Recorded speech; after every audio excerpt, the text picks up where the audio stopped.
General గా experience ఉన్న వాళ్ళు ఆల్రెడీ వర్క్ చేస్తూ ఏ సైడ్ షిఫ్ట్ అవ్వాలి అనుకుంటారండి. లేదు అంటే గనక వర్క్ స్టాప్ చేసేసి పర్టికులర్ గా ఇది నేర్చుకొని అప్పుడు చేద్దాం. నేనేం సజెస్ట్ చేస్తా అంటే మార్కెట్ సిచ్యువేషన్స్ బాగలేని టైంలో మీరు కెరీర్ షిఫ్ట్ అవ్వాలి అనుకుంటున్నప్పుడు ఉన్న జాబ్ ని ఎప్పుడు మానేయొద్దు. ఉన్న జాబ్ కంటిన్యూ చేస్తూ డిఫికల్టీ అయినా సరే ఈవినింగ్ టైమో లేకపోతే ఎర్లీ మార్నింగో 2-3 అవర్స్ దీనికి టైం స్పెండ్ చేస్తూ నేర్చుకోండి.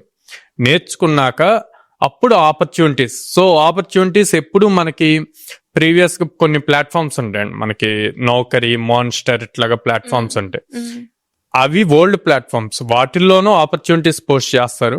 అది కాకుండా ఇప్పుడు లింక్డ్ఇన్ లో మీరు ఎక్కువ మంది కనెక్షన్స్ పెరుగుతున్న కొద్దీ మీకు హెచ్ఆర్స్ తో కనెక్టివిటీ పెరిగితే డైరెక్ట్ గా వాళ్ళని అప్రోచ్ అవ్వచ్చు, మీ రెజ్యూమ్ సెండ్ చేయొచ్చు, లేదా వాళ్ళు పోస్ట్ చేస్తే మీకు నోటిఫికేషన్ వస్తుంది. దాన్ని బేస్ చేసి మీరు అప్లై చేయడానికి స్కోప్ ఎక్కువ ఉంటుంది.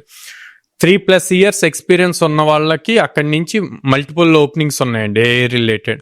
కానీ దాని ప్రాపర్ అందరూ మళ్ళీ లైక్ ఇందాక నేను చెప్పినట్టే అదే ప్రాంప్ట్ ఇంజనీరింగ్ అవే తెలుసుకొని అదే ఏఐ అంటే అది రాంగ్.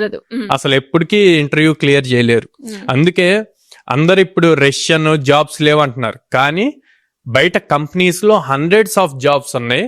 కంపెనీ వాళ్ళు ఏం చెప్తున్నారు, మా దగ్గర జాబ్స్ ఉన్నాయి కానీ స్కిల్డ్ పీపుల్ దొరకట్లేదు అంటున్నారు.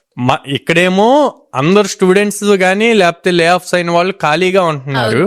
ఇక్కడ వీళ్ళేమో మా దగ్గర జాబ్స్ ఉన్నాయి కానీ స్కిల్డ్ పీపుల్ అంటే అప్పుడు వీళ్ళు ఏం చేయాలి, ప్రాపర్ స్కిల్ నేర్చుకోవాలి, అది రీసెర్చ్ చేయాలి, ఎక్కడ నేర్చుకోవాలన్నది చూడాలి. ప్రాపర్ గా స్కిల్ నేర్చుకుంటే ఖచ్చితంగా ఆపర్చునిటీస్ ఉన్నాయి, క్రాక్ చేయగలరు. అందుకే కోడ్నాన్ ఎప్పుడు కూడా మెయిన్ Tier 2, Tier 3 సిటీస్ లో ఉన్న అన్ఎంప్లాయ్మెంట్ రేషియో తగ్గించి ఎక్కువ మందికి జాబ్స్ రావాలి అని చెప్పి ఇప్పుడు ఫోకస్ చేస్తాం.